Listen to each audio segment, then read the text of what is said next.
कल के क्लास में हम लोगों ने पढ़ा था कि विद्युत धारा जब भी कहीं से बहता है, ठीक है, विद्युत धारा किसी भी वायर से होकर, किसी भी तार से होकर के जब बहती है या बहता है तो उसका कुछ प्रभाव हम लोगों को देखने को मिला था। ओके,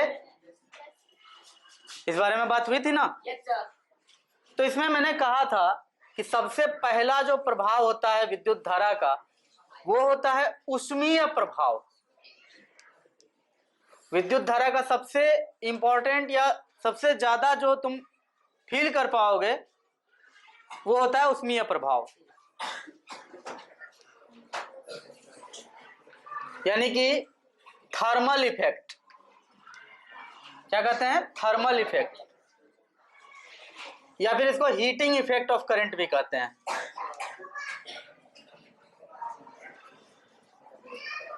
अक्सर तुम देखोगे, मैंने अभी तुरंत कहा कि तुम इसे महसूस कर सकते हो।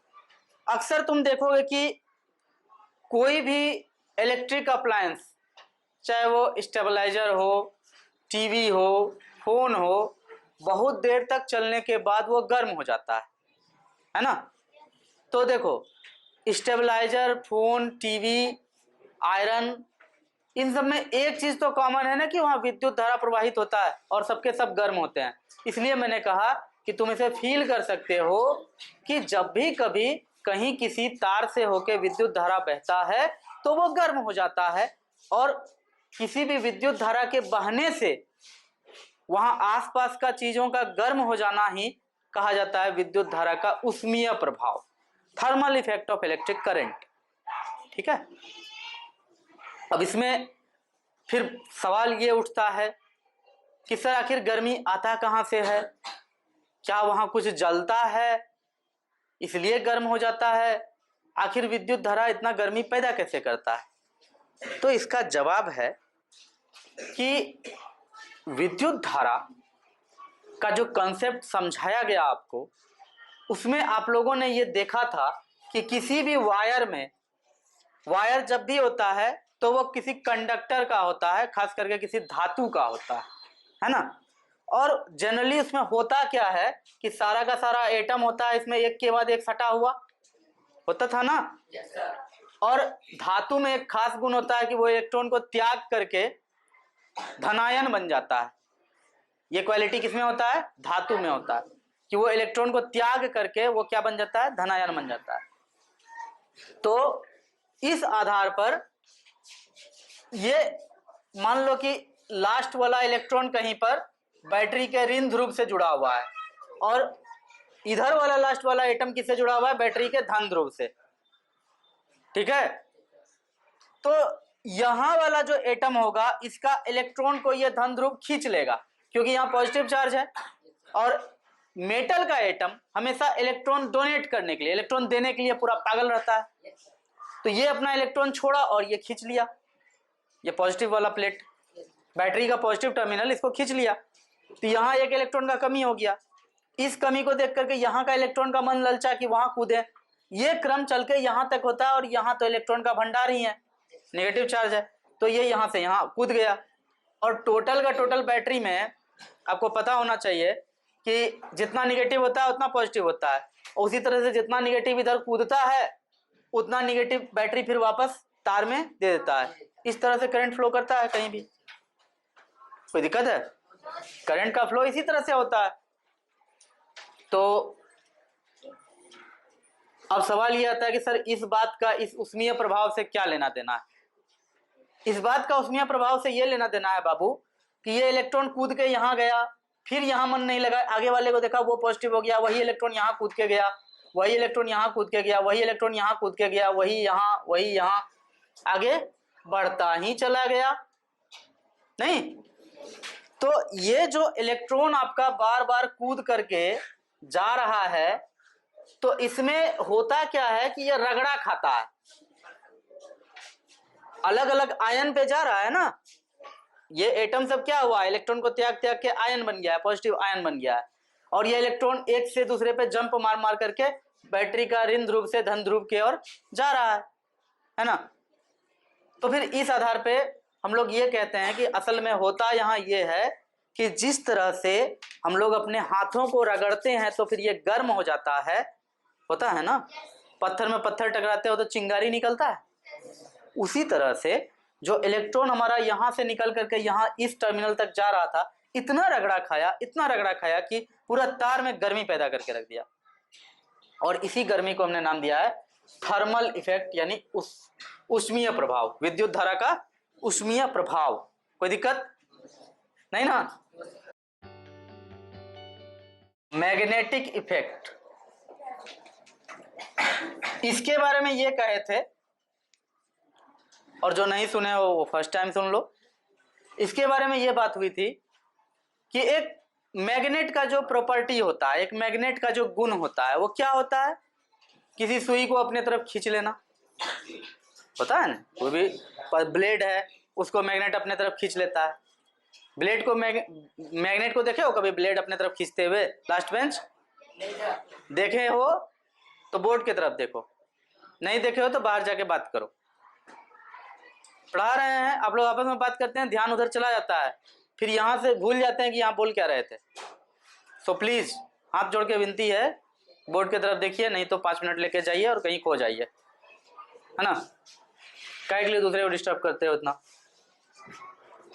ध्यान से देखना, मैग्नेट का प्रॉपर्टी होता है दूसरे पिन को या ब्लेड को अपने तरफ खींच लेना, यही प्रॉपर्टी होता है। और एक प्रॉपर्टी होता है मैग्नेट का कि वो अगर उसको रखोगे फ्रीली तो वो नॉर्थ साउथ के डायरेक्शन में हो जाता है, ठीक ना। तो नॉर्थ साउथ के डायरेक्शन में होता है नहीं होता है उसको इलेक्ट्रिक करंट से कोई लेना देना नहीं है। जब भी कभी किसी वायर में करंट फ्लो करता है ना, अगर इस वायर में यहाँ करंट फ्लो कर रहा है और बहुत तेज करंट फ्लो कर रहा है, बहुत ज्यादा है अगर करंट का वैल्यू, तो फिर क्या होता है कि अगर इसके आसपास कोई अगर पिन रखा हुआ है तो वो इस पिन को खींच लेगा ये वायर, लेकिन शर्त है कि इसमें बहुत तेज करंट फ्लो होना चाहिए। अभी अगर बोलोगे सर अपने घर में तो ऐसा देखे नहीं, तो अपने घर में इतना तेज करंट फ्लो नहीं होता है, ठीक है, इतना ज्यादा करंट का वैल्यू नहीं होता है। तो फिर और एक तरीका है मैग्नेटिक फील्ड को इंटेंसिफाई करने का, मैग्नेटिक फील्ड को बढ़ा के देखने का, कि कहीं कहीं पर इस तरह से रहता है, वायर को इस तरह से कहीं जोड़ा जाता है किसी बैटरी से, आई बात समझ में? तो होता क्या है कि एक ही जगह पे बहुत ज्यादा करंट गुजर जाता है। ये तो हम बहुत सिंपल बना दिए। आप लोग अगर कभी स्टेबलाइजर ये सब खोले हो, टीवी खोले हो, तो वहां क्वाइल देखे हो कितना लपेटा मारा हुआ रहता है, देखे हो? नहीं देखे हो? कभी तो देखे ही होंगे, घर में सबका होता है, और कभी ना कभी खुलता है, जलता है तो दिखता है कि पतला तार से बहुत ज्यादा लपेटा मारा हुआ है, कुछ ढेर सारा ना, 1000 2000 5000 टर्न्स मारा हुआ रहता है, फेरा मारा हुआ रहता है ना। वो क्यों मारा जाता है?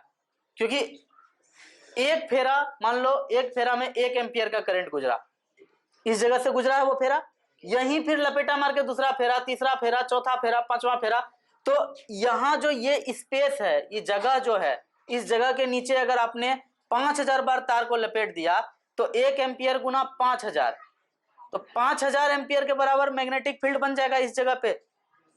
उस मैग्नेटिक फील्ड से जो काम करना है वो काम करते हैं। स्टेबलाइजर में मैग्नेटिक फील्ड का जो जरूरी पड़ता है वो जरूरत हम लोग का पूरा होता है। उससे आगे चल के पढ़िएगा कि ट्रांसफार्मर क्या होता है, स्टेबलाइजर क्या होता है, कैसे काम करता है। अभी बस इतने जानो कि इलेक्ट्रिक करंट कहीं से भी गुजरता है तो उसके चारों बगल हल्का सा मैग्नेटिक फील्ड बन जाता है। वही हल्का सा मैग्नेटिक फील्ड को जोड़ जोड़ के बड़ा करने के लिए हम लोग क्या करते हैं, ढेर सारा फेरा लगाते हैं। वही स्टेबलाइजर में आपको दिखता है। असल में हम लोग का वहां पे उद्देश्य क्या होता है, एक मैग्नेटिक फील्ड प्राप्त कर लेना जिससे कुछ काम हो, है ना। अच्छा, उतना फेरा लगने के बाद भी मैग्नेटिक फील्ड देखना इतना नहीं बन जाता है कि बाहर का ब्लेड को खींच ले स्टेबलाइजर, अंदर का काम बस कर लेता है वो, है ना। तो वही कहे कि मैग्नेटिक फील्ड बनता है लेकिन बहुत कम मात्रा में बनता है। अगर अपने आम डेली यूजेज के हिसाब से देखोगे, डेली यूजेज करंट जो फ्लो करता है वायर में, उसके हिसाब से सोचोगे तो तब तो फिर कम मैग्नेटिक फील्ड है, ठीक है ना। तो जब मैग्नेटिक फील्ड प्राप्त करना होता है तो फिर हम लोग इस तरह से क्वाइल बनाते हैं। Any problem? तो यही है चुंबकीय प्रभाव। तो फिर ये क्या करेगा, इस तरह से कहीं पर भी लपेटा मारा हुआ कहीं पर करंट फ्लो कराएंगे तो होगा क्या, एक ही जगह से बहुत बार करंट गुजरेगा, तो ये किसी भी सुई को अपने तरफ खींच लेगा, ब्लेड को अपने तरफ खींच लेगा। या फिर कोई मैग्नेट है तो मैग्नेट का निडल जो है कि ये नॉर्थ इधर साउथ के तरफ होया हुआ है तो इसको ये घुमा देगा, क्योंकि चुंबक को चुंबक खींचता है। और इसमें जैसे ही विद्युत धारा इसमें प्रवाहित हुआ है इसमें चुंबकीय गुण आ गया है, इसलिए एक चुंबक दूसरे चुंबक को तो खींचता ही है, प्रभावित करता ही है, इसलिए ये इलेक्ट्रोमैग्नेट, ये विद्युत चुंबक इस चुंबक को प्रभावित करेगा। कोई दिक्कत, समझ में आ गई बात? ठीक है, इसको मिटाते हैं।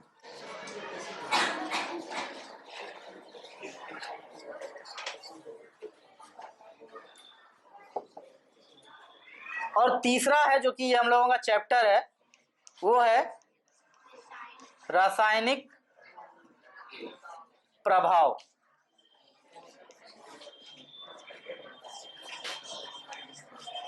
Chemical effect. चलो, इसको जानने से पहले हम लोग इस बात पे चर्चा करेंगे कि तुम लोग इसके बारे में जानते हो कि केमिकल रिएक्शन क्या होता है?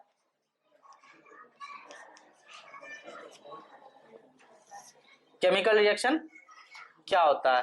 अच्छा, केमिकल रिएक्शन को जानने से पहले ही तुमसे पूछ लेते हैं केमिकल क्या होता है। ठीक है, कि जब हम लोग केमिस्ट्री में किसी भी पदार्थ का अध्ययन करते हैं तो उसको एज ए किसी भी कंपाउंड का अध्ययन करते हैं, किसी भी एक खास मॉलिक्यूल का या कंपाउंड का अध्ययन करते हैं तो उसको केमिकल नाम देते हैं।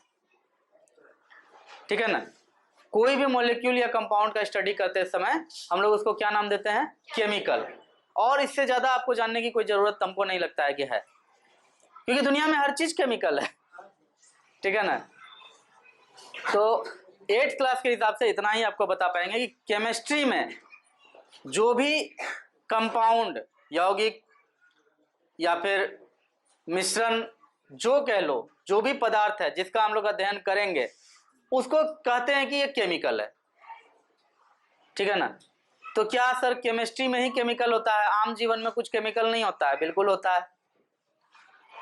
ठीक है ना, लेकिन केमिस्ट्री में कोई भी पदार्थ ला करके उसको अगर रिएक्शन कराएंगे तो वो केमिकल ही ना है। तो ऐसा तो नहीं ना कि पानी से कोई दूसरा चीज रिएक्ट नहीं करेगा, मतलब जो केमिकल पानी से रिएक्ट कर सकता है रिएक्शन कराने पर तो करेगा ही। तो पानी हम लोगों के लिए पीने का सामान है, पीने का एक एडिबल ड्रिंकिंग वाटर है, वो पी सकते हैं, लेकिन केमिस्ट्री के लिए वो भी एक केमिकल है।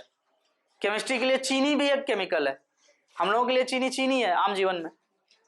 ठीक है ना, तो हम लोगों का एक आम धारणा ये बना हुआ है कि जो चीज लैब में बनता है, जो चीज लैब में होता है, ठीक है ना, वही केमिकल होता है। लेकिन जनरली यही जान लो कि केमिस्ट्री में जिसका भी स्टडी हो, चाहे वो पानी हो कि चीनी हो कि H2SO4 हो या KMNO4 हो, जो भी हो, वो सब क्या है? केमिकल है। इसमें कोई खास दिक्कत नहीं होना चाहिए। तो फिर केमिकल रिएक्शन क्या होता है? कि जब भी कभी दो केमिकल आपस में इलेक्ट्रॉन का शेयरिंग के कारण, इलेक्ट्रॉन का आपस में साझा करने के कारण एक नया कोई चीज बनाता है, एक नया कोई केमिकल बनाता है, ये पूरा प्रोसेस को कहते हैं केमिकल रिएक्शन। कोई दिक्कत ना? समझ में आया बात? आ रहा है? जैसे कि दो हाइड्रोजन मॉलिक्यूल था, ठीक है ना, दो हाइड्रोजन मॉलिक्यूल था तो इसको सीधे 2H2 लिख देते हैं, और प्लस एक ऑक्सीजन मॉलिक्यूल था। ठीक है, एक ऑक्सीजन मॉलिक्यूल था। तो ये सब मिल करके बोला कि हाइड्रोजन बोला कि मेरे पास एक ही इलेक्ट्रॉन है, अगर हम दो होते, इलेक्ट्रॉन की संख्या मेरे पास अगर दो होती तो हम ज़्यादा स्टेबल होते, हम ज़्यादा स्थायित्व में रहते। ये तो हर एटम का रोना होता है ना, कि काश कि मेरे पास एक और इलेक्ट्रॉन होता। किसी एटम का रोना ये होता है कि काश ये इलेक्ट्रॉन नहीं होता मेरे पास, छोड़ देते इसको। जितना भी मेटल है उसका तो यही रोना है कि इस एक इलेक्ट्रॉन कहीं छोड़ देते, कहीं नौकरी लग जाता, कहीं दूर में चले जाता, तो एक तो माथा का टेंशन भी खत्म होता, कुछ कमाता धमाता कैरियर भी बनता, यहाँ आवारा की तरह घूमते रहता है। ऐसा सोच होता है ना कभी कभी, मजबूरी में गार्जियन ऐसा सोचते हैं।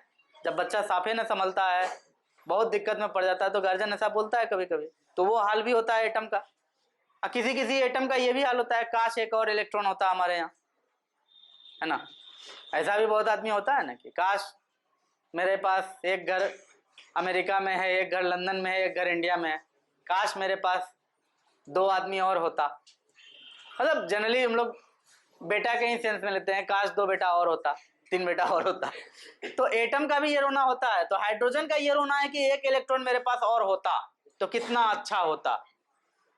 ऑक्सीजन का ये रोना होता है, हर एक ऑक्सीजन परमाणु का ये रोना होता है कि मेरे पास 8 इलेक्ट्रॉन है, 2 इलेक्ट्रॉन और होता तो कितना अच्छा होता। 10 हो जाता, 10 होने पे माना जाता है कि स्टेबल हो गया। जैसे देखो समाज में भी अपना अपना तरीका है ना स्टेबल होने का। भिखारी जो होता है, भिखारी के लिए स्टेबल होने का क्या तरीका होता है कि इस एरिया में बहुत भिखारी हो गया, दूसरा मोहल्ला, कोई नया मोहल्ला मिलता जहां कोई दूसरा भिखारी नहीं होता तो मेरा जीवन अच्छे से कटता। उसका चैलेंज ये। एक ठेला वाले का चैलेंज होता है, ठेला बहुत परेशान करता है, चक्का इसका पूरा ढीला ढाला हो गया है। एक बार अगर थोड़ा पैसा आता तो ठेला में अगर मोटर लगा लेते और गाड़ी की तरह चलाते, मतलब मोटरसाइकिल ना जोड़ लेता है ठेला में, वो कर लेते तो फिर जीवन मेरा बहुत अच्छे से कटता। ठीक है ना। जिसके पास मोटरसाइकिल है उसके लिए स्टेबिलिटी का पैमाना है कि काश मेरे पास कार हो जाता। जिसके पास कार है उसका ये पैमाना होता है सक्सेस का या स्टेबिलिटी का कि एक बार फॉर्च्यूनर आ जाए तो मेरा जीवन हम सेटल कर जाए। जिसके पास फॉर्च्यूनर है उसका रहता है कि एक बार एक हेलीकॉप्टर आ जाए अपने पास, उसके बाद सेटल है। जिसके पास हेलीकॉप्टर होता है वो सोचता है काश मेरे पास प्राइवेट जेट आ जाता तो हम सेटल हो जाते। और वो प्राइवेट जेट प्राप्त करने के लिए हेलीकॉप्टर वाला तरह तरह का प्रपंच करता है ना। किसी के पास सिंपल कार है तो बढ़िया कार लेने के लिए तरह तरह का प्रपंच करता है।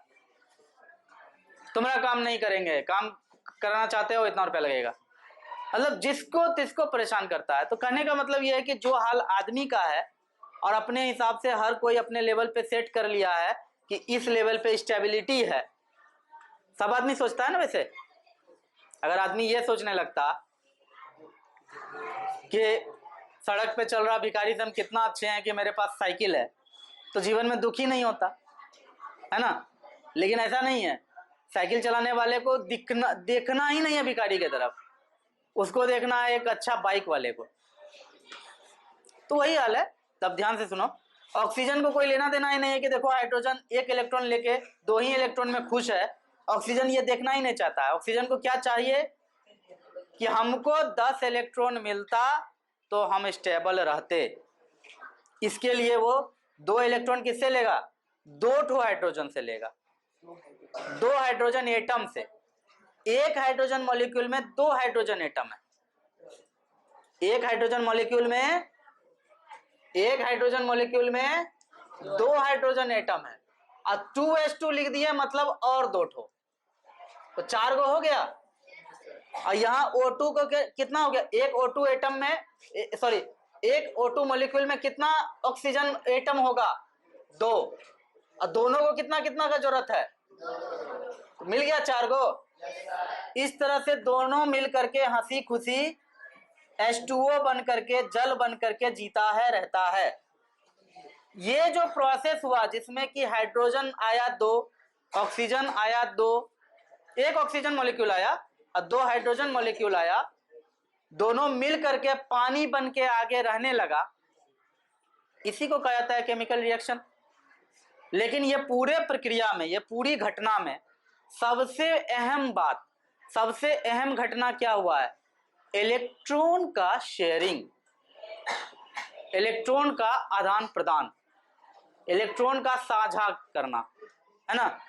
कि इसको बोला हमको 2 इलेक्ट्रॉन चाहिए, हमें 1 इलेक्ट्रॉन चाहिए, ये बोला हमें 1 इलेक्ट्रॉन चाहिए, तो ये तो वही बात हो गया कि 2 दोस्त है, दोनों का घर एक ही बिल्डिंग में 2 अपार्टमेंट में है, एक का ड्यूटी सुबह का है, एक का ड्यूटी रात का है, तो बोला अरे तब तो बहुत अच्छा है, एक कार ले लेते हैं, दोनों आदमी यूज करेंगे, पहले ही एग्रीमेंट बना लो कि हम डेली सुबह यूज करेंगे, अब तुम एग्रीमेंट बना लो हम डेली शाम में यूज करेंगे, हो गया, बन गया एग्रीमेंट, यूज होगा कार अब दोनों का, एक ही कार लेगा, दोनों का काम होगा, तो उसको कहा जाएगा कार का शेयरिंग, शेयर किया ना कार दोनों। उसी तरह से यहां जो कुछ भी हुआ उसमें एक सबसे जो इंपॉर्टेंट बात है वो है इलेक्ट्रॉन का आदान प्रदान, है या नहीं? तो एक बात हमेशा याद रखना कि दुनिया में कोई भी केमिकल रिएक्शन होता है उसका जो सबसे मूल बात होता है, बेसिक में ये होता है कि वहां दोनों केमिकल, जो 2 केमिकल आपस में रिएक्शन कर रहा है, दोनों केमिकल इलेक्ट्रॉन को लेकर के बहुत सेंसिटिव होता है, इलेक्ट्रॉन का ही शेयरिंग के कारण कुछ नया चीज बनाता है, कोई दूसरा और रीजन नहीं होता है नया चीज बनने का। आई बात समझ में? अगर सोडियम आया, क्लोरीन आया, दोनों मिला और NaCl यानी कि नमक तैयार हो गया, तो वो नमक तैयार होने का एक ही कारण है कि इलेक्ट्रॉन का आपस में कुछ ना कुछ वो लोग सेटलमेंट किया है कि दोनों साथ में रहते हैं, तुम्हारा इलेक्ट्रॉन मेरा हो जाएगा और मेरा जगह तुम्हारा हो जाएगा, इस तरह से दोनों साथ मिलकर रहेंगे। ठीक है, इतना क्लियर है? अब देखो, लिंक से लिंक जोड़ो। हमने अभी एक बात कहा जो कि गौर से सुनना, कि केमिकल रिएक्शन में अगर सबसे ज्यादा इंपॉर्टेंट कुछ है तो वो है इलेक्ट्रॉन का लेना और देना, है ना? हाइड्रोजन ने इलेक्ट्रॉन ऑक्सीजन को दिया, ऑक्सीजन ने हाइड्रोजन के साथ अपना कुछ बॉन्डिंग किया, बंधन किया और दोनों साथ में रहने लगे, लेकिन केंद्र में मुद्दा क्या था? इलेक्ट्रॉन का। तो हमने यह भी कहा कि ऐसा कोई केमिकल रिएक्शन नहीं हो सकता है जहां इलेक्ट्रॉन के अलावा कोई दूसरे मुद्दे पर समझौता हो। समझौता होता है तो केवल किसके आधार पे होता है? इलेक्ट्रॉन के आधार पे। ये बात लॉक किया जाए यहीं पर। अब आओ इसके बारे में थोड़ा सा तुमको याद दिलाते हैं। विद्युत धारा कहीं भी बहता है तो किसके बहने के कारण बहता है? किसके मूवमेंट के कारण, किसके गति के कारण हम मानते हैं कि विद्युत धारा बह रहा है? इलेक्ट्रॉन के मूवमेंट के कारण, नहीं? अब ध्यान देने वाली बात यह है कि विद्युत धारा भी सिर्फ और सिर्फ इलेक्ट्रॉन से रिलेटेड बात है और केमिकल रिएक्शन भी सिर्फ और सिर्फ इलेक्ट्रॉन से रिलेटेड बात है। ये तो वही बात हो गई ना कि तुम भी अपने पिता को जानते हो और मैं भी तुम्हारे पिता को जानता था। अब चूंकि जानता था या जानता हूं, ठीक है ना, तुम स्कूल में जब एडमिशन नहीं लिए थे तो तुम्हारे पिताजी इस स्कूल को जानते थे, मतलब मुझे जानते थे, और तुम्हारे पिताजी तुम्हें भी जानते थे, ठीक है? तो उन्होंने क्या किया? दोनों को मिला दिया। अब क्या हुआ है? डायरेक्ट मेरा प्रभाव तुम्हारे ऊपर पड़ने लगा, नहीं? तो विद्युत धारा भी कनेक्टेड है इलेक्ट्रॉन से, रासायनिक अभिक्रिया भी कनेक्टेड है इलेक्ट्रॉन से। तो इलेक्ट्रॉन से दोनों कनेक्टेड है, दोनों इलेक्ट्रॉन पर ही निर्भर करता है। इसलिए कभी कभी ऐसा होता है कि विद्युत धारा का रासायनिक प्रभाव भी देखने को मिलता है। आई बात समझ में? जब 2 अलग अलग चीज एक सेम चीज से कनेक्टेड होता है ना, तो वो दोनों कभी ना कभी एक दूसरे को प्रभावित करता है, ठीक है? कल हो चुका है फिर भी आज सबके चेहरे से हवाई उड़ रहा है। देखो, हमने कहा था कि कहीं पर तुम चाहो तो बैटरी को इस तरह का बनाओ, आपकी मर्जी, है ना? और अगर तुम चाहोगे तो पूरा का पूरा ये बैटरी ना बनाकर, पूरा का पूरा ये बैटरी ना बनाकर इसके जगह तुम इस तरह का सिंबल यूज कर सकते हो। ये एक ठो भी दोगे तो चलेगा, इस तरह से तुम कर सकते हो। बैटरी बनाओ चाहे ये बनाओ, बात एक ही होगा। बस ध्यान यही रखना कि बैटरी का जिधर पॉजिटिव पोल है उधर बड़ा वाला रहेगा, बैटरी का जिधर निगेटिव पोल है उधर छोटा वाला रहेगा। और यहां पर हमने लगाया था इसमें क्या? एक कंपास, और कंपास में लगा करके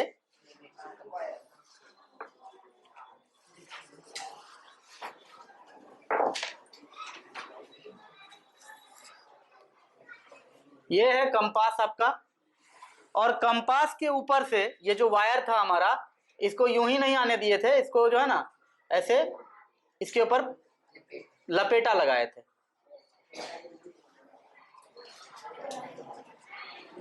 और लपेटा लगा करके तब इस तार को नीचे लाए थे, ठीक है।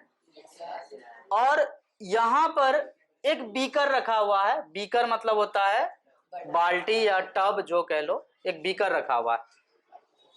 और बीकर में ला करके ये जो वायर था हमारा, पॉजिटिव पोल से जुड़ा हुआ वायर में एक रड जोड़ दिए हैं, ठीक है। पॉजिटिव पोल से जुड़ा हुआ वायर में एक रड हमने यहाँ पर जोड़ दिया है, रड कह लो प्लेट कह लो, हमने यहाँ पर जोड़ दिया। और निगेटिव पोल से भी आ रहा जो वायर था जिसमें कि कंपास भी लगा हुआ है। अच्छा सर, क्वेश्चन आएगा कि सर क्या कंपास को हम यहीं जोड़ सकते हैं निगेटिव पोल में ही? ऐसा कोई जरूरी नहीं है, हम इधर भी बना सकते थे कंपास को, इधर भी बना सकते थे, लॉटरी लगा इधर बनाए, कभी मन करेगा इधर बनाएंगे। कंपास को इस सर्किट में कहीं भी जोड़ा जा सकता है। तो हमने क्या किया है कि जो वायर आ रहा था उससे एक प्लेट ला करके बीकर में डाल दिए, टब में डाल दिए। इधर से भी एक ला करके एक जो था ये मेटल का प्लेट है, धातु का प्लेट है, इसको ला करके प्लेट में डाल दिया हमने टब में।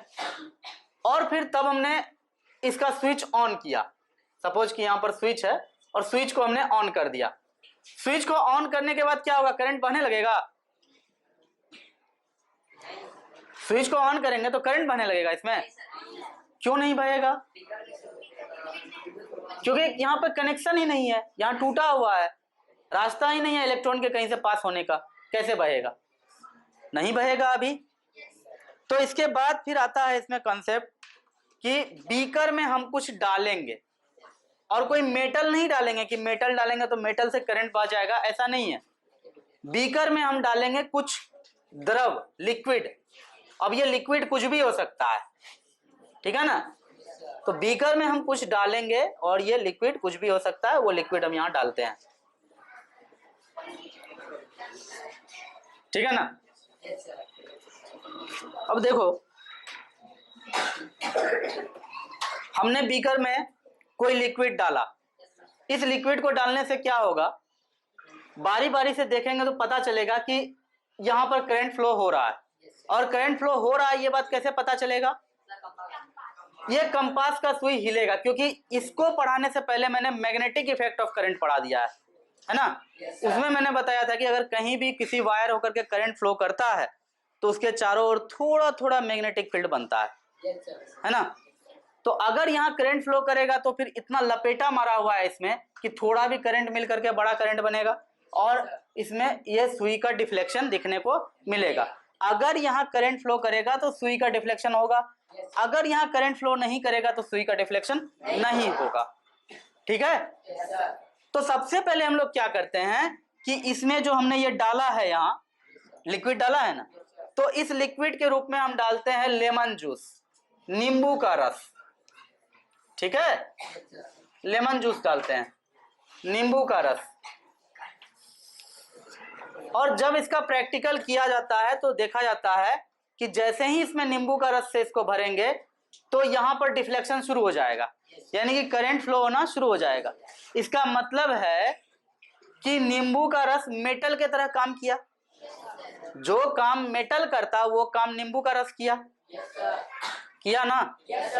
तो अब यहां सोचने वाली बात है कि नींबू का रस तो केमिकल है भैया, है ना। नींबू का रस केमिकल है, फिर इससे होकर के करंट कैसे फ्लो किया? तो इसी को कहा जाता है केमिकल इफेक्ट ऑफ करंट, ठीक है। करंट का केमिकल इफेक्ट, करंट का केमिकल इफेक्ट कुछ ऐसा होता है कि करंट उस केमिकल में ही इस तरह से धनायन और ऋणायन को पैदा कर देता है कि उसमें करंट का फ्लो होना शुरू हो जाता है, ठीक है ना। उसी तरह से जब इसमें हम लोग डालते हैं विनेगर को हिंदी में क्या कहते हैं? सिरका। हाँ, तो विनेगर जब डालते हैं यानी सिरका, तो भी क्या होता है? उसमें भी यहाँ पर करंट फ्लो होता है, ठीक है। नल का जल डालते हैं, नल का जल, नल का जल, टैप वाटर, इसमें क्या होता है? होगा।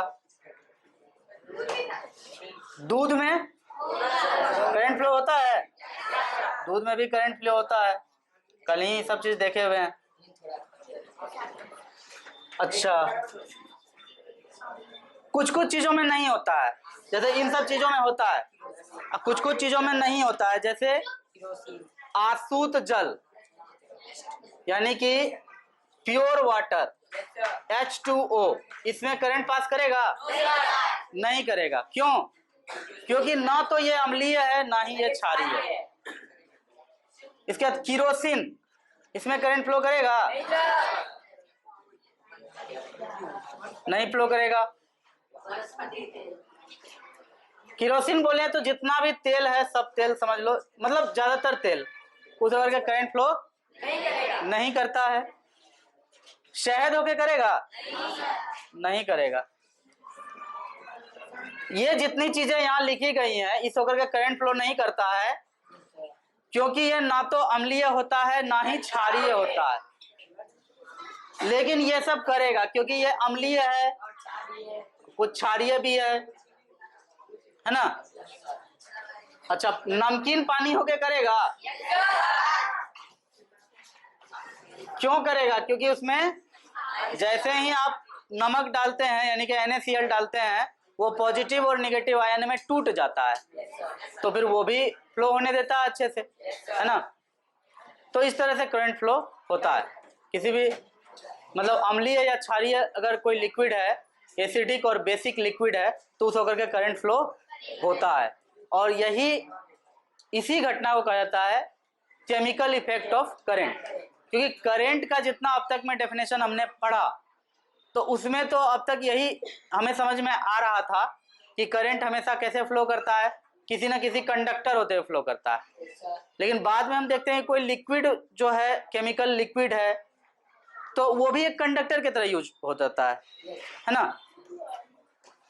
इसका कोई हमको बेसिक समझा सकता है कि इसमें क्यों ये सब होकर के करंट क्यों फ्लो कर गया? क्यों नहीं हुआ तो छोड़ो, जैसे ही पता चलेगा कि क्यों कर गया तो अपने समझ में आ जाएगा कि क्यों नहीं किया।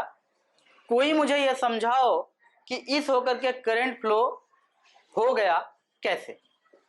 एनीबॉडी?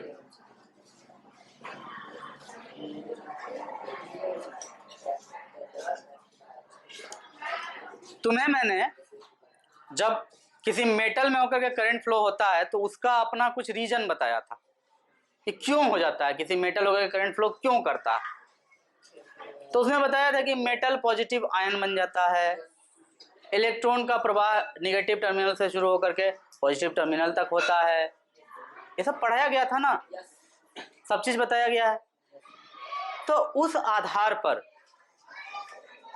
ठीक है, 8 क्लास में जितना समझा सकते हैं उसी आधार पर समझा रहे हैं। उस आधार पे होता यह है कि कोई भी चीज एसिडिक है, ठीक है ना, या बेसिक है, तो उसमें एक क्वालिटी होता है। जैसे एसिडिक कोई चीज है, लेमन जूस है, तो लेमन जूस का अपना कुछ ना कुछ क्वालिटी होगा। जैसे एसिड है ना, लेमन जूस, खट्टा जो भी चीज है, ज्यादातर चीज एसिड है। हम H2SO4 उठाते हैं, ये एसिड है ना। इसको अगर पानी में मिला के यहाँ डालेंगे तो करंट फ्लो करेगा। क्यों करेगा उसका रीजन समझो। H2 जो है तुरंत H प्लस आयन बनता है, और SO4 जो है वो तुरंत SO4 2 माइनस आयन बनता है, ठीक है। पानी में देते साथ ये टूट जाता है।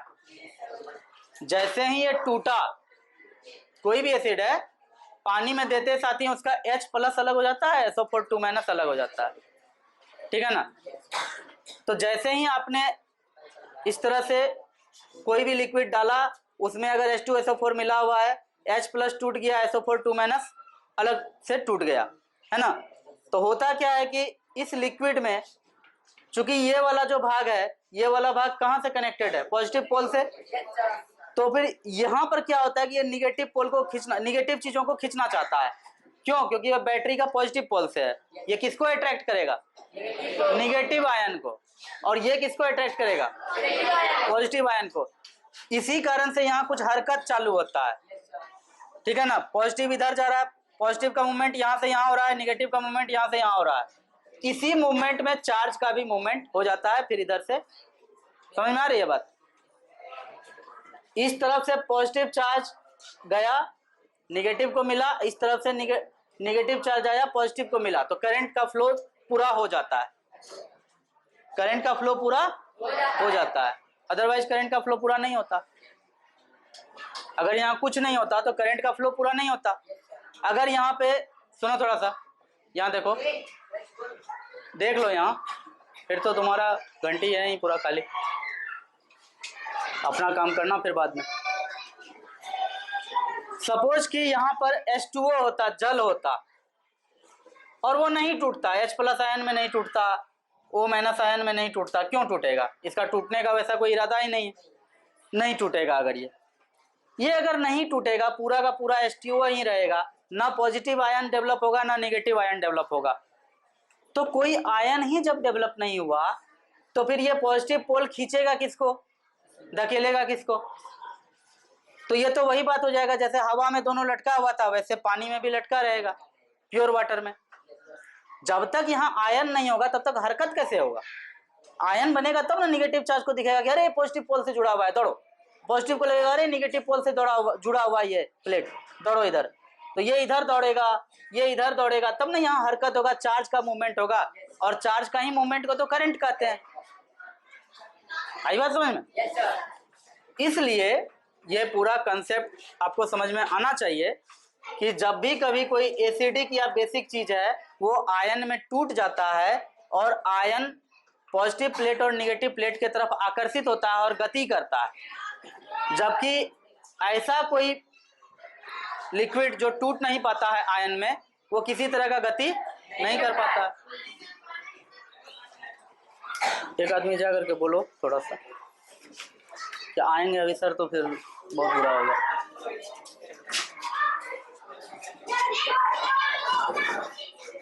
अब देखो, जब इतना कुछ समझ में आ गया है तो एक बात और समझो।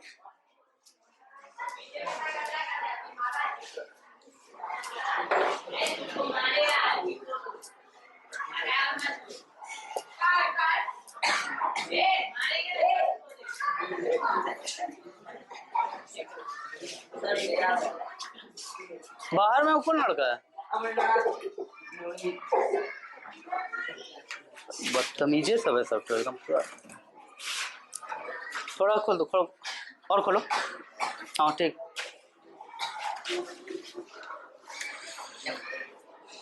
इसमें एक चीज रह गया बताने को, वो बताते हैं। देखिए ध्यान से सुनना, ये पूरा सर्किट है, परिपथ है ना? इस परिपथ में तार है, कंपास है, बैटरी है, सब कुछ है। यहां तक वायर आया, लेकिन वायर यहां पर आगे वायर नहीं रहता है, एक रड उसमें लग जाता है, नहीं एक प्लेट लग जाता है। तो ये जो सॉल्यूशन में डूबा हुआ प्लेट है जो कि वायर से कनेक्टेड है, वायर नहीं डुबाया गया है, एक प्लेट डुबाया गया है। तो सॉल्यूशन में डूबा हुआ जो प्लेट है, अब यह प्लेट भी हो सकता है, कोई मजबूत वायर भी हो सकता है, हार्ड वाला कुछ भी हो सकता है, लेकिन जो कोई भी कंडक्टर, जो कोई भी चालक जो कि परिपथ से जुड़ा हुआ है और विलयन में डूबा हुआ है, विलयन मतलब सॉल्यूशन, परिपथ से जुड़ा हुआ और सॉल्यूशन में डूबा हुआ प्लेट को इलेक्ट्रोड कहते हैं। ठीक है? परिपथ से जुड़ा हुआ सॉल्यूशन में डूबा हुआ रड को इलेक्ट्रोड कहते हैं। ठीक है? फिर से सुन लो, परिपथ से जुड़ा हुआ और सॉल्यूशन में डूबा हुआ रड को इलेक्ट्रोड कहते हैं। तो ये दोनों अपने आप में क्या है? इलेक्ट्रोड है। ये दोनों अपने आप में क्या है? इलेक्ट्रोड है। इलेक्ट्रोड दो प्रकार का होता है, एक होता है कैथोड, क्या होता है? कैथोड। और दूसरा होता है एनोड। कैट का मतलब होता है प्लस, इसलिए कैथोड मतलब प्लस वाला आयन, प्लस वाला इलेक्ट्रोड को कैथोड कहते हैं, माइनस वाले इलेक्ट्रोड को एनोड कहते हैं। ठीक है? अब बताओ कि इसमें से कैथोड कौन है और एनोड कौन है? तो जो पॉजिटिव से जुड़ा हुआ है वो कैथोड है।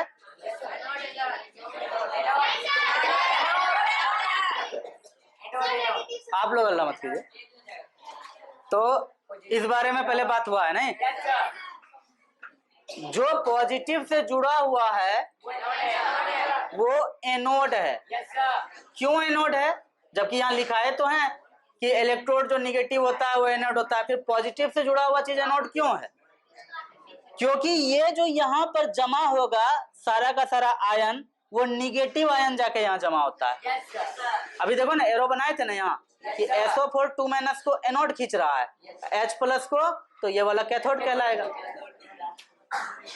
तो हमेशा याद रखना, कैथोड और एनोड का निर्धारण इस बात से नहीं होता है कि वो बैटरी के किस पोल से जुड़ा हुआ है। कैथोड और एनोड का निर्धारण इस बात से होता है कि वो जो जल में डूबा हुआ है, जो विलयन में डूबा हुआ है, उस प्लेट के पास क्या जमा हो रहा है। अगर उस प्लेट के पास पॉजिटिव जमा हो रहा है तो वो कैथोड है, उस प्लेट के पास या उस इलेक्ट्रोड के पास निगेटिव आयन जमा हो रहा है तो वो एनोड है। तो इतना तो सबको कॉमन सेंस होना चाहिए, निगेटिव आयन उसी के पास जमा होगा जो खुद पॉजिटिव से जुड़ा हुआ है, और पॉजिटिव आयन उसी के पास जमा होगा जो खुद निगेटिव से जुड़ा हुआ है। आई बात समझ में? मेरे ख्याल से अब इस टॉपिक में कहीं से भी कोई दिक्कत नहीं बचा है, नहीं। और टाइम भी अपने पास पूरा है, तो इसको नोट करो, कम से कम इतना तो नोट कर ही लो, और उसके बाद इलेक्ट्रोप्लेटिंग पढ़ाते हैं, ठीक है ना। ध्यान से सुनो और समझने की कोशिश करो। इलेक्ट्रोप्लेटिंग, यही समझ लो कि पेंट करने का एक तरीका होता है इलेक्ट्रोप्लेटिंग, लेकिन कुछ अलग अंदाज में, कुछ अलग तरीके से। और ये पेंट बहुत ही ड्यूरेबल होता है, बहुत ही अच्छा माना जाता है। इस पेंट को माना जाता है कि ये पेंट कभी भी नहीं उतरेगा, ठीक है, ये पेंट कभी भी खराब नहीं होगा। और इस पेंट का और भी ढेर सारा पर्पज होता है। जैसे लोहे का कोई टिन बनाया जाता है भोजन रखने के लिए, अगर लोहे का कोई डब्बा बनाया जाता है अगर भोजन रखने के लिए, तो उसमें टिन धातु का विद्युत लेपन किया जाता है, जिससे कि वो चमकदार भी दिखता है। एक बात तो ये है कि वो चमकदार दिखता है, ठीक है, लेकिन दूसरी बात ये है कि लोहा जो होता है वो बहुत क्रियाशील होता है, ठीक है ना।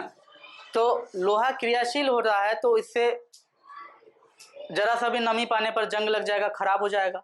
एक तो ये बात है। ऊपर से भोजन जो आप उसमें रखे हैं, भोजन उसके साथ रिएक्शन करके कुछ ज़्यादा ही खराब हो सकता है, जल्दी खराब हो सकता है, जल्दी उसमें फंगस लग जाएगा, जल्दी उसमें कुछ खराबी आ जाएगी, सड़ जाएगा, पॉइजनिंग हो सकता है, खाना मतलब पॉइजन बन सकता है, स्वास्थ्य को हानि पहुंचा सकता है। इसलिए आप देखेंगे कि ज़्यादातर जो आपका खाने का डिब्बा होता है लोहे का, वो एकदम चमकीला चमचम करता है, जबकि लोहा चमचम नहीं करता है। लोहा कभी भी चमचम नहीं करता है, लेकिन वो बहुत चमचम करता है क्योंकि उसके ऊपर टिन का इलेक्ट्रोप्लेटिंग होता है, ठीक है।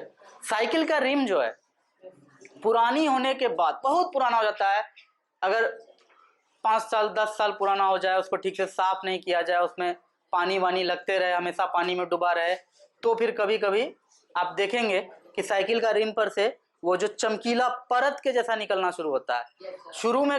शुरू में जब साइकिल खरीदते हो उस समय तो लगता ही नहीं है कि वो जो रिम है उसके ऊपर जो रिम जो चमचम करता है, लगता ही नहीं है कि वो कोई अलग से चढ़ाया हुआ पेंट है।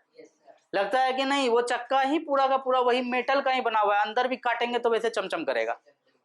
नहीं, इलेक्ट्रोप्लेटिंग का ये खासियत है कि जंग से बचाने के लिए वो प्लेटिंग भी हो गया, पेंटिंग भी हो गया, और क्या हुआ तो चमकीला भी हो गया, देखने में भी अच्छा लगता है, लोग सब खूब यूज करता है। गाड़ी का जो चक्का होता है, मोटरसाइकिल का चक्का, उसका भी देखना एलॉय व्हील जो होता है उसके ऊपर क्रोमियम का होता है, तो वो एक अलग ही तरह का शाइन करता है, एक अलग ही कलर होता है। जैसे काला कलर का होता है तो क्या लगता है, वो भीतर से पूरा काले होगा, वो मेटल का कलर कुछ भी हो सकता है, लेकिन डिजाइन उसको वैसा दिया जाता है तो वो रंग जल्दी छूटता नहीं है। क्यों नहीं छूटता है? क्योंकि वहाँ इलेक्ट्रोप्लेटिंग होता है।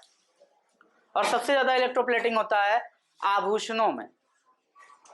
आभूषण जो ज्वेलरी जो खरीदा जाता है, खास करके जो टेम्पोररी ज्वेलरी लोग खरीदते हैं, ठीक है, आम भाषा में उसको रोल गोल्ड बोलते हैं। तो टेम्पोररी ज्वेलरी जिसका कि पर्पज होता है टेम्पोररी रूप से पहनना, उसको परमानेंटली लोग सहेज के नहीं रखता है, ठीक है ना। आजकल तो एक अलग ही फैशन चला हुआ है कि मतलब जो कि सही भी है कहीं कुछ हद तक, कि मतलब ओरिजिनल गोल्ड क्यों खरीदें, टेम्पोररी ज्वेलरी खरीदो, यूज करो, फिर फेंको, फिर नया डिजाइन का खरीदो। क्या जरूरी है दादी परदादी का ज्वेलरी आगे तक खरीदते पहनते रहने का। उतना मनी कुछ बिजनेस में इन्वेस्ट किया जाए, एजुकेशन में इन्वेस्ट किया जाए और समाज आगे बढ़े। इतना सोना को सहेज के रखने का क्या जरूरत है। जहां तक बात है ज्वेलरी की, तो ज्वेलरी टेम्पोररी पहन लिया जाएगा। ये सोच अभी खूब अच्छा प्रसार में है और मेरे ख्याल से ये ठीक ही सोच है। अपना अपना विचार होता है भाई। तो आप जो देखते होंगे जैसे ईयर रिंग्स होता है, नोज पिन होता है, एकदम लगता है जैसे सोना का है। जरा सा भी नहीं लगता है कि सोना का नहीं है, ऐसा शक नहीं कर सकता है कोई उसको। क्या देखने की अगर बात करें, देखने पर कोई शक तक नहीं करेगा कि यह सोना का नहीं है। ऐसा ऐसा मतलब इलेक्ट्रोप्लेटिंग किया हुआ ज्वेलरी मिलता है बाजार में। इवन आपको 6 महीना का गारंटी भी दे देगा कि ले जाइए ना, 6 महीना तक कुछ नहीं होगा। तो आखिर वो 6 महीने का गारंटी किस आधार पे दे रहा है? 10 साल तक साइकिल का रिम इतना चमचम क्यों करता है? कोई भी पेंट इतना ज्यादा नहीं करता है चमचम, इतना जर्क में चलता है, इतना जर्किंग में चलता है, फिर भी उसका पेंट नहीं उतरता है। मकान का पेंट 3 साल में उतर जाता है, रंग बदरंग हो जाता है। आखिर वो कैसा पेंट है जो कि नहीं उतरता है? ठीक है ना। तो इसका आंसर है कि उसमें इलेक्ट्रोप्लेटिंग होता है। इलेक्ट्रोप्लेटिंग क्या होता है उसको देखो, वो इसी चैप्टर से रिलेटेड है। फिर से वही सर्किट बना रहे हैं जो सर्किट बनाया गया था आपके पास अभी, फिर से बनेगा, फिर से बना लिए, कुछ खास है नहीं।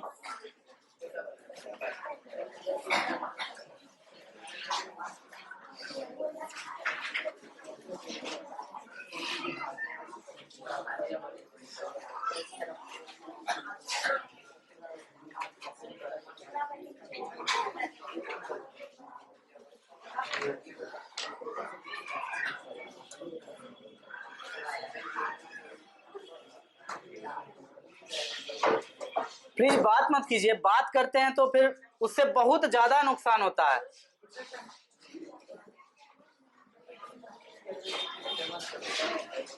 कुछ बातें जो कि छोटी छोटी बातें होती है, बताने का मन करता है, तुम लोग बात करते हो उस गुस्सा में, उस फ्रस्ट्रेशन में, वो बात दिमाग से निकल जाता है।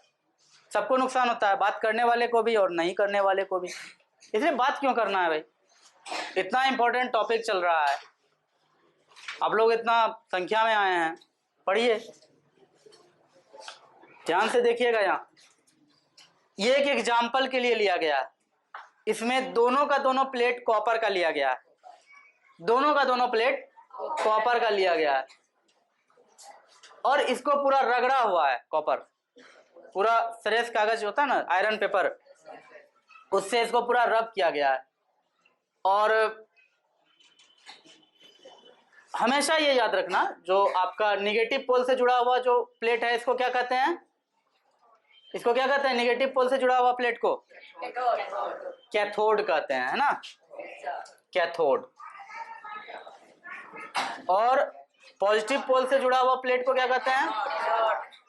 एनोड। याद रखना हमेशा, जिस पर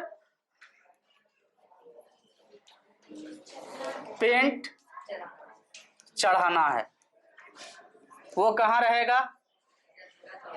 कैथोड के पास रहेगा, ठीक है। जिस पर पेंट चढ़ाना है वो यहां रहेगा। और एनोड पे जनरली कोशिश किया जाता है जिस धातु का लेप या पेंट चढ़ाना है। अब देखो बड़ा ही अपने आप में गजब बात है ये। अगर मान लो किसी के पास तांबा का अंगूठी है और उसके ऊपर सोना का पेंट चढ़ाना है, ठीक है, तो तांबा का अंगूठी को यहां सेट करेंगे, यहां लगाएंगे, और इधर सोना का प्लेट लगाएंगे, तो ज्यादा अच्छा से चढ़ेगा उस पर सोना का पेंट। फिर आगे भी बहुत कुछ करना है, खाली इतने कर देने से नहीं होगा, मतलब ढेर सारे प्रोसेस में ये भी एक प्रोसेस है कि हम लोग उसको सेट कैसे कर रहे हैं। जिसके ऊपर पेंट चढ़ाना है वो चीज जाएगा कैथोड में, ठीक है, और जिस चीज का पेंट चढ़ाना है, सोना का पेंट चढ़ाना है तो सोना यहां डालो, चांदी का पेंट चढ़ाना है वो अंगूठी पे तो यहां चांदी का प्लेट लगाओ।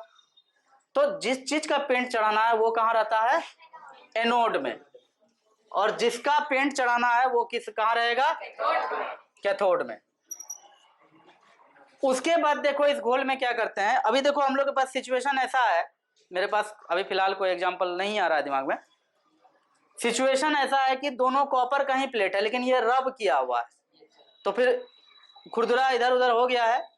हमें इस पर कॉपर का एकदम फाइन प्लेटिंग करना है, एकदम अच्छे से प्लेटिंग कर देना है, चमचमा देना है कॉपर का ही पेंट से। तो इसमें क्या करते हैं कि हम लोग लिक्विड डालते हैं, ठीक है। तो लिक्विड डाल रहे हैं, देखो कैसे डालते हैं लिक्विड। तो लिक्विड पड़ गया इसमें। ये लिक्विड क्या है, वाटर है, कॉपर सल्फेट है। अगर गलत होंगे तो सही कर देना, अभी हमको शायद CuSO4 ही होता है, और थोड़ा सा H2SO4 भी है, ठीक है। अगर मान लो कि इस पे सोना का पेंट चढ़ाना पड़ता तो जैसे कॉपर का ये सल्फेट लाए हैं तो सोना का सल्फेट या सोना से संबंधित वैसा कोई एसिड लाते हम। अगर चांदी का पेंट चढ़ाना होता तो चांदी वाला वैसा कोई कंपाउंड लाते जो कि पानी में डालते साथ टूट जाता, प्लस में अलग माइनस में अलग। जैसे यहाँ कॉपर अलग हो जाएगा, Cu2+ हो जाएगा, ठीक है ना, ISO4 2- अलग हो जाएगा, दोनों अलग अलग हो जाएगा। अच्छा, H2SO4 फिर क्यों डाले सर? H2SO4 इसलिए डाले कि CuSO4 कभी होता है क्या, पानी में डालने के बाद जल्दी टूटता नहीं है कभी कभी, ठीक है ना। कभी कभी ऐसा होता है पानी में डाल दिए वो टूट ही नहीं रहा है। क्यों नहीं टूट रहा है? तो उसका अपना रीजन है। तो वहां H2SO4 डाला जाता है। H2SO4 में क्या क्वालिटी है, अभी तुरंत बोले थे, कोई भी इस तरह का एसिड हो, H2SO4, HCl, ये सब एसिड का क्या क्वालिटी है, जैसे पानी में डालोगे H+ आयन अलग और जो भी निगेटिव आयन है वो भी अलग, प्लस तुरंत अलग, प्लस आयन तुरंत अलग, माइनस आयन तुरंत अलग। और ये जो अलग होता है ना, तो यहाँ पर तब पोलराइजेशन शुरू होता है, प्लस वाला जितना भी है वो इधर H+ आयन आकर के यहाँ जमा होना शुरू होता है, और SO4- इधर आके जमा होता है। तो फिर होता क्या है कि ये जो ट्रेंड चालू करता है ना H2SO4, इस ट्रेंड में तब ये भी, इसको भी मन करता है कि हम भी करते हैं, ऐसे नहीं कर रहा था, लेकिन जब माहौल बन गया तो ये भी करना शुरू कर देता है, इसीलिए ये डाला जाता है एज ए कैटलिस्ट। जैसे ही ये शुरू करता है अपना कार्यक्रम तो Cu कॉपर है, कॉपर हमेशा क्या बनता है, धातु हमेशा क्या बनता है, पॉजिटिव आयन। पॉजिटिव आयन किधर जाके खिंचाएगा, इस पर आगे आएगा ना, इस पर। तो धातु कोई भी हो, कॉपर के जगह अगर यहाँ पे सिल्वर होता, गोल्ड होता, कुछ भी होता, वो धातु है, बनेगा तो वो धनात्मक आयन ही। धातु कभी भी ऋणात्मक आयन बनेगा ही नहीं। जैसे ही वो धनात्मक आयन बनेगा वो दौड़ के किधर जाएगा, कहाँ जाएगा, कैथोड पर जाएगा। तो धनात्मक आयन हमेशा कैथोड पे जमा होता है, और मेटल हमेशा धनात्मक आयन होता है, और हम वही मेटल का एसिड डालते हैं इसमें जिसका परत चढ़ाना है। तो इस तरह से कॉपर जाकर के सारा का सारा एकदम बैठ जाएगा इस पे परत बना करके, ठीक है ना। और SO4 2- या फिर जो भी और निगेटिव आयन है वो जाकर के इधर अपना परत बना लेगा। लेकिन अल्टीमेटली इवेंचुअली लास्ट में हम लोगों को क्या मिलने वाला है, लास्ट में हम लोगों को एक प्लेट मिलेगा जिसके ऊपर कॉपर का एकदम फाइन, बहुत ही अच्छे से एक परत चढ़ा हुआ रहेगा, ज्यादा कम भी कहीं नहीं रहेगा, एकदम एक समान रहेगा। क्योंकि कॉपर प्लस आयन यहां जा करके जितना भी, मतलब देखो ये इलेक्ट्रॉन लेवल पे जुड़ रहा है ना, ऐसे देखो हाथ लेकर के कोई कहीं पेंट करता है तो सतह पे जितना चीज है उसी को ना पेंट करता है, बहुत चीज छूट भी जाता है। लेकिन यहाँ तो ये एक एक इलेक्ट्रॉन से जाकर के ये पॉजिटिव आयन जाकर के चिपकेगा नहीं। और ये फोर्स बहुत तगड़ा होता है, चिपकेगा तो फिर चिपके भी रहता है बहुत दिन तक। यही कारण है कि इलेक्ट्रोप्लेटिंग किया हुआ ज्वेलरी से जल्दी पेंट नहीं उतरता है। अगर अच्छे से इलेक्ट्रोप्लेटिंग हुआ है तो पेंट नहीं उतरेगा जल्दी। इलेक्ट्रोप्लेटिंग किया हुआ साइकिल का रिम से आपका चमचमिया जो चमचमाता है वो नहीं छूटता है, क्रोमियम का होता है वो। मेरा एक मोटरसाइकिल था पुराना HF डाउन, उसमें रिम जो था वो चमचम करता था। फाइनली वो रिम टूट गया, लेकिन उसको साफ करते रहे थे टाइम टाइम पर, तो फिर अभी भी जो वो रिम खोल करके रखा हुआ है तो वो अभी भी कहीं पर भी वो उतरा नहीं है, इलेक्ट्रोप्लेटिंग उसका खत्म नहीं हुआ, एकदम चमचम करता है अभी भी। ठीक है, तो इस तरह से कहीं पर भी कोई भी धातु पर किसी दूसरे धातु का एक लेप चढ़ाया जाता है, जो लेप एक समान होता है, बहुत ड्यूरेबल होता है, मतलब बहुत दिन तक टिकाऊ होता है और बहुत काम का होता है।